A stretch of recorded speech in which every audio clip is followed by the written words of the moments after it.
Punjab and Haryana High Court has struck down a law passed by the Haryana government that gave 75% reservation in private jobs to residents of the state, provided their salaries were less than 30,000 rupees a month.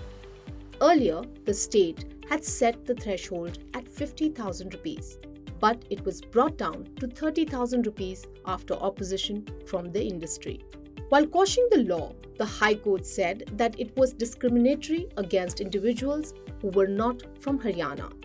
The division bench of the court observed that the concept of constitutional morality was openly violated by introducing a secondary status to a set of citizens not belonging to Haryana. The court also pointed out that the right to provide 75% of reservation in private jobs was only regarding low-paid jobs. The state government is now planning to move the Supreme Court, which had earlier directed the High Court to dispose of the matter. And it's not just Haryana. Domicile-based reservation has been tried in a few other states also, both in government and private jobs. In 1995, the Gujarat government had passed a resolution ordering all the commercial entities, including central PSUs, functioning in Gujarat to hire 85% of their workforce from the state. But in September this year, a state minister told the assembly that several central government entities, like the Airports Authority of India, were not following the rule despite reminders. Andhra Pradesh and Jharkhand have also enacted similar legislation for private sector jobs. The law was challenged in Andhra, and its High Court observed that the state's bill, passed in 2019, may be unconstitutional. But it is yet to hear the case on merits. Since 2020, Bihar has had a policy mandating the state domicile for employment of teachers in state-run schools. However, in June this year, the government scrapped this policy and allowed candidates from other states to appear for the examinations. Experts say that while the intent behind such measures is to prioritize local interests, domicile-based reservations often run into legal hurdles. The legal challenges, of course, are that whenever a state comes up with some incentive like that, we are providing quota for private jobs, the first hurdle which they have to face is that it has to be within the ambit and four corners of the constitution, which is that it should be under the right of equality, under the right of equal opportunity to every citizen of the country, and not just to the people, citizens, natives of that particular region. So in government sector, the situation is different because Supreme Court and the Constitution allows, but that also is not that it's 100% quota or a reservation given. It is also coming with a cap. One of the primary arguments in favor of job reservations for locals has been the potential fillip to the local economy. Proponents of this argument say that by ensuring a certain percentage of jobs for local residents, there is a greater likelihood that income generated will be reinvested locally, fostering economic growth of the state.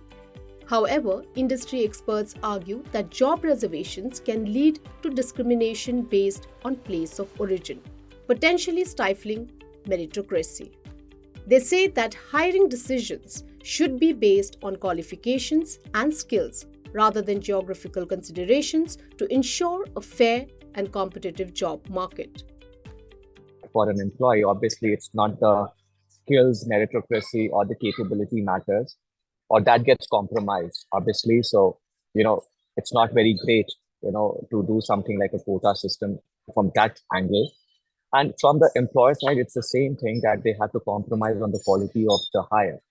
I think the primary criteria has to be the skills and the capability. And I think there's a lot of trust which the government is making on the skills and capability aspect, right?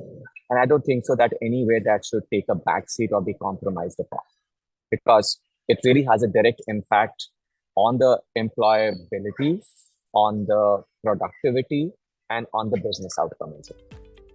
So, if no quotas, how can regional disparities be addressed in non-farm employment?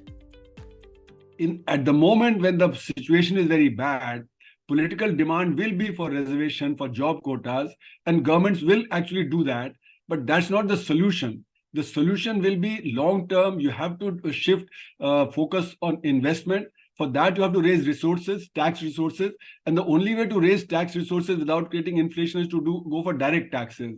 So wealth taxation, income taxation, corporate taxation, checking the black economy, because of which income tax to GDP ratio, direct tax to GDP ratio is only 6%.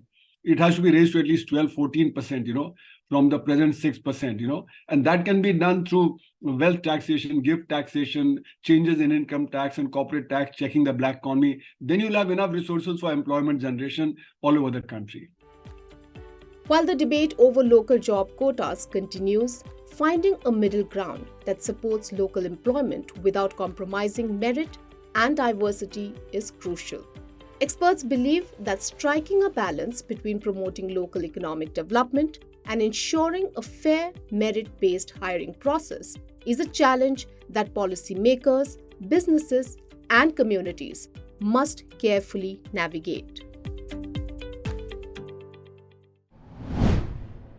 If you like this video, share it and subscribe to Business Standard. For more news, views and insights, log on to www.business-standard.com. Do also follow us on YouTube, Twitter, Facebook, Instagram, Telegram and LinkedIn. He's about to land his dream job.